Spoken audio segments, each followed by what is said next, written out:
bridge, which it blamed on Kyiv. Joining me now, defence and security analyst Professor Michael Clark. Right, Michael, what can you tell us about these latest strikes in southern Ukraine? Well, yeah, Sarah Jane, the attack on the Kerch Bridge was last week. These may be revenge attacks, but there are more motives behind it than that.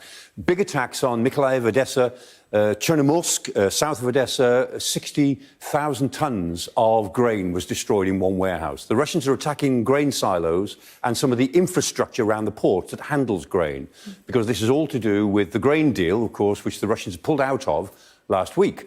And they're playing hardball now for a number of reasons. If we look at what's supposed to happen in the grain deal, the three ports that deal with it, and they dealt with about 35 million tons last year, about 4 or 5 million tons a month. So ships leave those ports, they go to a central area where they assemble, and then they go more or less in, not quite in convoy, but down a corridor, which everybody knows about, and they get in and out safely. What the Russians have now said is that any ships, empty ships coming up that corridor to load, we will assume are carrying war materials. And therefore that will be an act of war and we'll respond accordingly. That's ridiculous. Nobody believes it. But what the Russians are doing is playing on the insurance industry.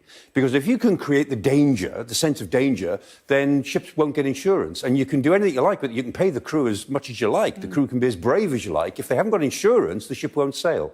And so it's all about demands which the Russians are making. So they want relief from sanctions, they want to get their agricultural bank back into the SWIFT payment system and so on. Something else they want as well, which is the Togliatti-Odessa ammonia pipeline. This is the longest ammonia pipeline in the world. It's really important to Russia because ammonia is based